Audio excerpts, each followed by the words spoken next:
Holidays nale, adu namma GT Holidays da. GT Holidays, South India's #1 travel brand. You know you are special when you're with GT Holidays. ऐसे में साफ साफ नजर आ रहा है कि दुनिया एक नए ग्लोबल ऑर्डर की तरफ, नए वर्ल्ड ऑर्डर की तरफ आगे बढ़ रहा है। सेकेंड वर्ल्ड वॉर के बाद एक वर्ल्ड ऑर्डर बना था, अब एक नए वर्ल्ड ऑर्डर की तरफ विश्व बहुत तेजी से आगे बढ़ रहा है। और सबसे बड़ी खुशी की बात है, सारी घटनाओं का अराजनीतिक तरीके से, निष्पक्ष भाव से विश्लेषण करेंगे तो झुकाव भारत की तरफ है।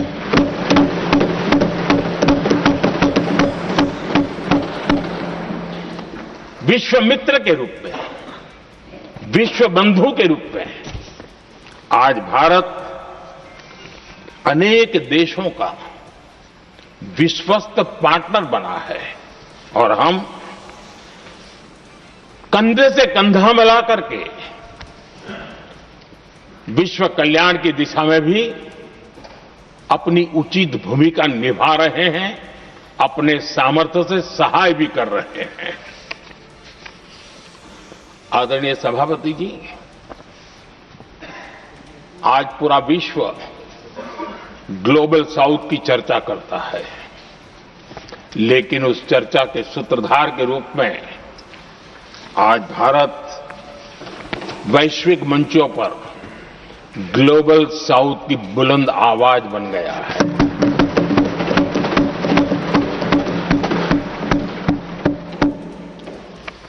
अनेक देशों के साथ आज Bharat future ready trade deals कर रहा है।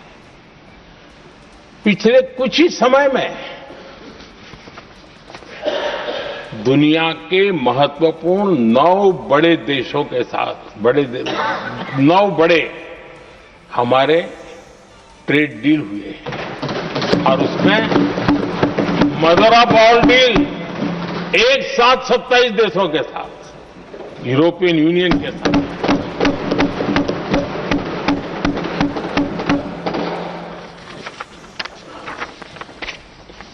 जो लोग थक गए,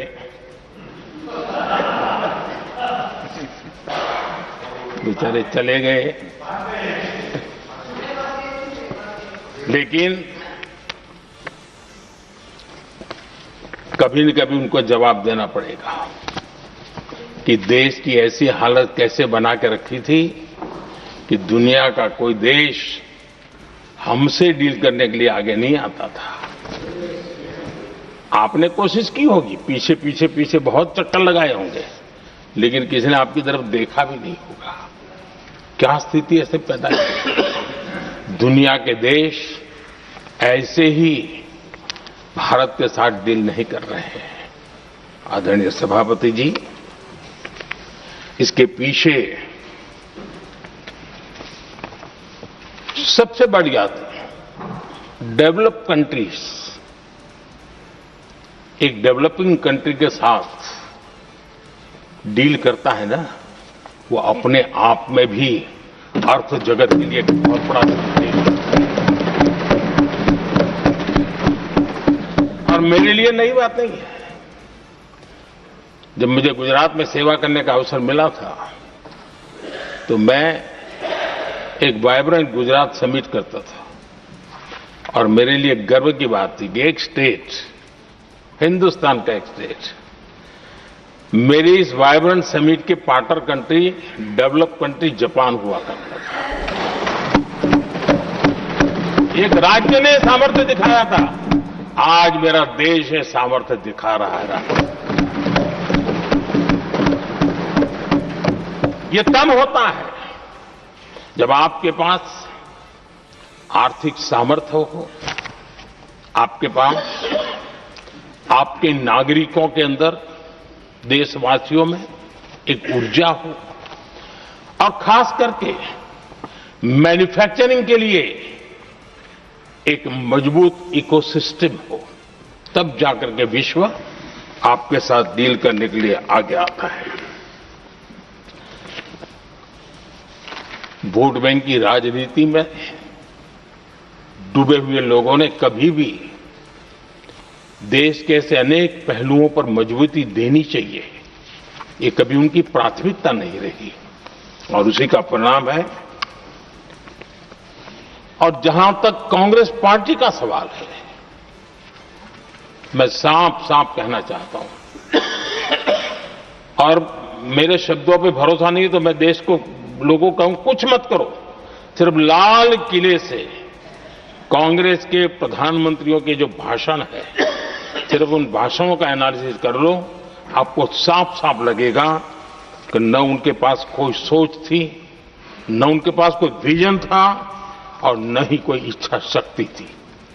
और इसका परिणाम है कि देश को इतना भुगतना पड़ा।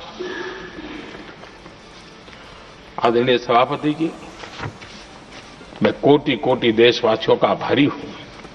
उन्होंने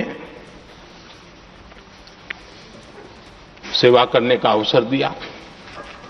हमारी काफी शक्ति उनकी गलतियों को ठीक करने में जा रही है।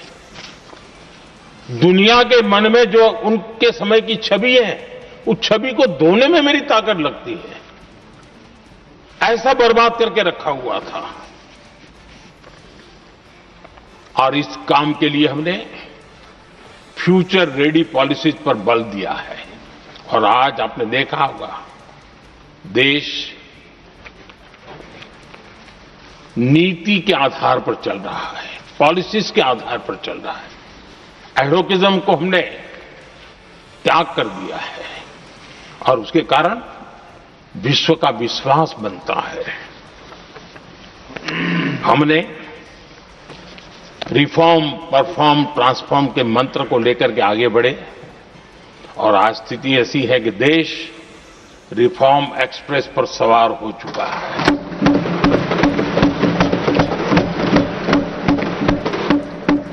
हमने स्ट्रक्चरल रिफॉर्म्स किए हैं, प्रोसेस से जुड़े रिफॉर्म्स किए हैं, पॉलिसीज में रिफॉर्म किए हैं। हमारा मैन्युफैक्चरिंग सेक्टर, हमारे उद्यमी ये सशक्त हो, भारत की हर चीज का वैल्यू एडिशन हो, उस दिशा में हमने प्रयास किया है। और मैं आज विश्वास के साथ कह सकता हूं, आज भारत विश्व के साथ स्पर्धा करने के लिए पूरी तरह तैयार है।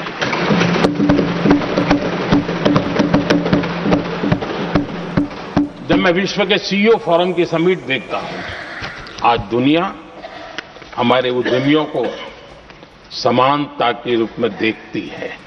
और जब पिछले दिनों सभी दलों के डेलीगेशन विश्व में गए थे, ये भाव उन्होंने भी अनुभव किया और आकर के मुझे सभी दल के माननीय सांसदों ने अपने अनुभव बता रहे थे, बड़ा गर्व से कह रहे थे कि हां, बराबरी से बात हो रही है।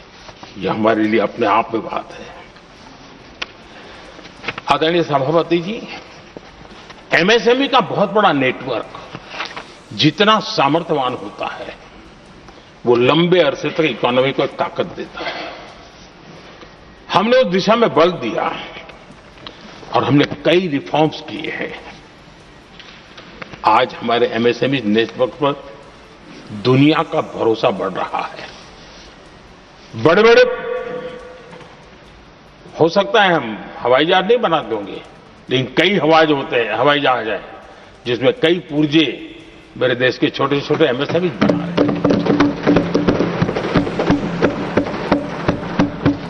आदरणीय सभापति जी, देश में हुए इन प्रयासों का नतीजा सबके सामने है। बड़े बड़े देश भारत के साथ व्यापारिक संबंध बनाने के लिए बहुत ही आतुर है। यूरोपीय संघ का ट्रेड डील हो, अमेरिका के साथ अभी अभी हुआ जो ट्रेड डील हो, और कल हमारे पीयूष जी ने सदन में विस्तृत जानकारी भी दी है। और पूरा विश्व खुल करके इस ट्रेड डील का तारीफ कर रहा है। और उसमें जब यूरोपियन यूनियन के साथ ट्रेड डील हुआ तो विश्व को एक भरोसा हुआ कि अब वैश्विक स्तर पर स्थिरता की संभावना बढ़ेगी। अमेरिका के साथ ट्रेड डील होने के बाद विश्व को और भरोसा हो गया कि जो स्थिरता की एहसास हो रहा था अब गति का भी एहसास होने लगा है। अब विश्व के लिए शुभ संकेत। आदरणीय सभापति जी, इसका सबसे बड़ा लाभ हमारे देश के नौजवानों को होगा। और जब मैं नौजवान कहता हूं तो उसमें मध्यम वर्ग का भी नौजवान होता है, शहर का नौजवान भी होता है, गांव का नौजवान भी होता है, बेटा भी होती है, बेटी भी होती है। और इसलिए उसे टुकड़ों में न देखा जाए। मेरे देश के युवा के सामर्थ्य का हमें गौरव करना चाहिए और उनके लिए पूरा विश्व बाजार अब खुल चुका है। अब उनके लिए अवसर ही अवसर है। और मैं उनको कहता हूं, आइए दोस्तों, मैं आपके साथ कंधे से कंधा मिला करके खड़ा हूं। हिम्मत कीजिए, बढ़िए। देश आपके साथ खड़ा है और दुनिया आपका स्वागत करने के लिए इंतजार कर रही है। आदरणीय सभापति जी, जिस प्रकार से दुनिया में हमारे युवा प्रोफेशनल्स की मांग बढ़ रही है, इवन केयर गिवर्स की मांग बढ़ रही है। हर कोई मिलता है, हमें इस प्रकार के लोग चाहिए। इस प्रकार कुछ लोग तो अपना स्पेशल ऑफिस यहां बना रहे हैं रिक्रूट करने के लिए, योग्य टैलेंट की खोज के लिए। इसका मतलब हुआ कि भारत के प्रोफेशनल्स के लिए भी विश्व में बहुत बड़े अवसर बन रहे हैं। आदरणीय सभापति जी, ये संसद का उच्च सदन ये एक प्रकार से राज्यों का प्रतिनिधित्व करता है। और जो चर्चा की बारीकियां मैंने देखी, मेरा मन कहता है कि थोड़ा स्तर इसका ऊपर होना चाहिए था। और वहां से तो ज्यादा होना चाहिए। वो तो कितने साल तक सरकारों में रहे हैं, वहां से जरा चर्चा का स्तर ऊंचा होना चाहिए था। लेकिन उन्होंने ये मौका भी गंवा दिया। देश उन पर कैसे भरोसा कर सकता है। आदरणीय सभापति जी, मैं कल एक माननीय सदस्य को सुन रहा था। यूं तो वो अपने आप को राजा कहलाने में बहुत गर्व करते हैं, लेकिन वे आर्थिक असमानता की चर्चा कर रहे थे। बताइए, जो खुद को राजा माने और वो आर्थिक असमानता की बात करे, सबको लगता है कि क्या यही देखने के बाकी रह गए थे क्या। आदरणीय सभापति जी, हमारे टीएमसी के साथियों ने काफी कुछ कहा। जरा खुद तो अपने गरेबा में देखें। निर्मम सरकार पतन के जितने भी पैरामीटर्स हैं, उन सब पैरामीटर्स में नए नए रिकॉर्ड बनाते जा रहे हैं और यहां उपदेश दे रहे हैं। क्या हाल करके रखा हुआ है। ऐसी निर्मम सरकार से वहां के लोगों का भविष्य अंधकार के अंदर डूब रहा है, लेकिन इनको कोई परवाह नहीं है। सत्ता सुख के सिवाय कोई आकांक्षा नहीं और वे यहां उपदेश देते हैं। घुसपैठ, दुनिया का समृद्ध से समृद्ध देश भी अपने यहां गैर कानूनी नागरिकों को बाहर निकाल रहा है। हमारे देश में घुसपैठियों को बचाने के लिए अदालतों को तब तक प्रेशर पैदा किया जा रहा है। मेरे देश का नौजवान कैसे ऐसे लोगों को माफ करेगा जो घुसपैठियों की वकालत करने के लिए ताकत लगा रहे हैं। और घुसपैठिए मेरे देश के नौजवानों के हक छीन रहे हैं, उनकी रोजी रोटी छीन रहे हैं, आदिवासियों की जमीन छीन रहे हैं। बेटे बेटियों के जिंदगी पर खतरे पैदा हो रहे हैं, लेकिन उनके लिए Holidays-nale, adu namma GT Holidays da. GT Holidays, South India's #1 travel brand. You know you are special when you're with GT Holidays.